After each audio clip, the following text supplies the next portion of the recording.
Hello folks. Well, we've all seen the buzz about the new solid-state batteries that Donut Labs was hyping at the CES, that's the Consumer Electronics Show in Vegas this year. Well, although there's a lot of skepticism, the specs are amazing in what we all want in batteries. So in one of the videos I watched, it was said you could buy the cells individually. Well, I looked and could only find this solid-state battery pack. It is genuinely without any liquid, is safe, punctures do not bother it, and it still keeps going even with punctures. So I wanted to test a smaller one in one of my electric helicopters, but these 1S helicopters are going to have to do. I've flown both these helicopters for over 20 minutes each. No overheating, and for sure it's just fun and great practice to learn. Okay, well, before we fly these little helis on this solid-state battery, I wanted to point out something that you may remember when you were learning. And that is that the batteries just don't last long enough and slowly run down. This is taking forever. You know, these little 1S lipos always run down about the time you figured out just what the heck you were doing with the heli. And then you have to stop.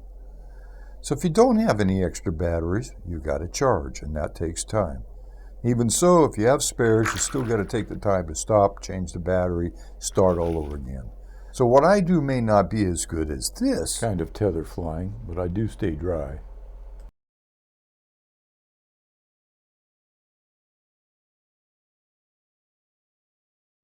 The very first production electric helicopter was the Ishimasa Skylark EH-1. I was with Condor Hobbies and we were the importers, and I sold Benny. Also, I'm no stranger to flying on power tethers. I mean, you cannot believe how much fun it is to fly on a tether. And I could fly any of my 3S helicopters on a 12-volt battery. So I do hope you make it to the end of the video, because not only are we talking about the battery, we're talking about tether flying. I was introduced to tether flying because, well, it was in the instruction book. It could be flown on a 25-foot tether and a 12-volt battery. And I flew it everywhere, and even inside. This is also the helicopter I invented the first electric tail rotor motor with, using this as the platform. There were no electric helicopters before this, and so then the ETRM became wildly popular after I forwarded tapes of me flying it to Japan and to Europe, and it was published. And the rest is history. A few years later, they came out with another small heli, the Super Mini, and I even introduced that one at the MAX show in Long Beach, California. And I flew it on a tether with a small 12-volt battery on my belt. It was also shown in the Model Aviation magazine in Larry Jolly's article. So let's see how these two helicopters fly on a tether, and let's see if it's going to work at all. Here we go.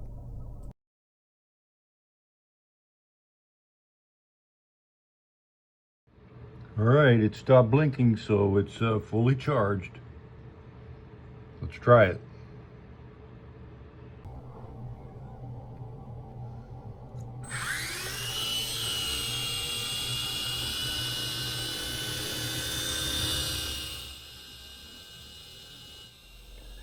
Well, this is a 5-foot long iPhone cable that I used just to test it, and it looks like it works pretty good.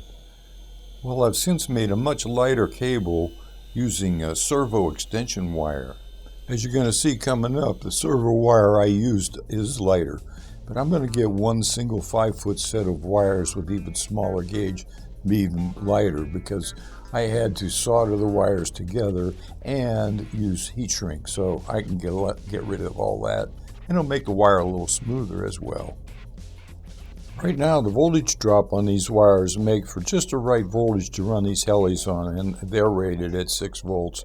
So the voltage actually reaching the helicopter is only about 4.1, so it's pretty safe. And no overheating whatsoever.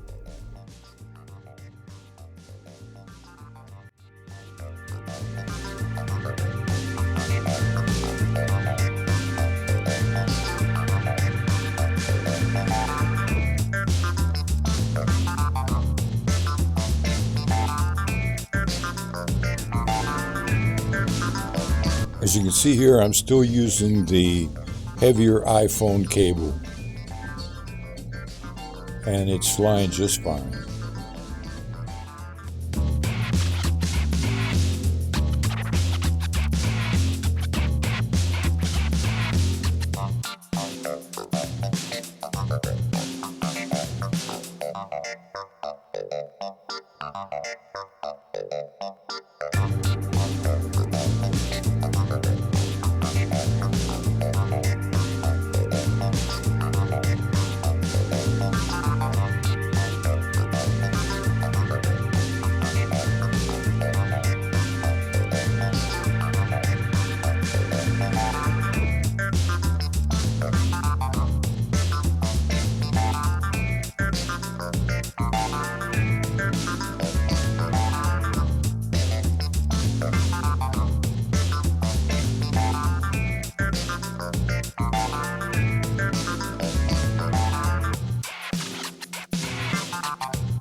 So here I'm flying the lightweight tether I made. It's 9 grams lighter than the iPhone cord.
That thing really flies good.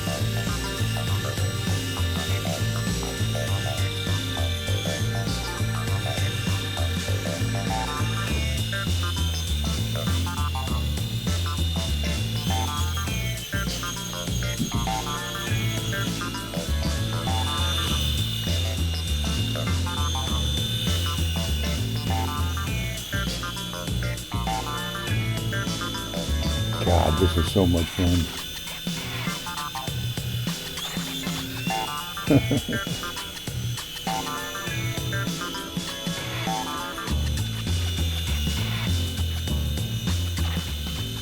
Well, as you can see, this is a fun project, and I can fly my little 1S helicopters around for just hours. I'm just having a ball with that. It's good stuff for winners.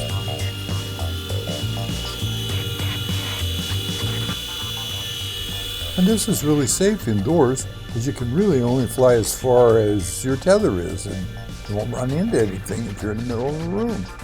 So if you got one of these little helicopters and you want to try this, you know, you can use any power bank. But I got to tell you, I really like this solid state power bank because, one, it's really safe, and two, it takes no time to really charge, and it's hard to use in anything.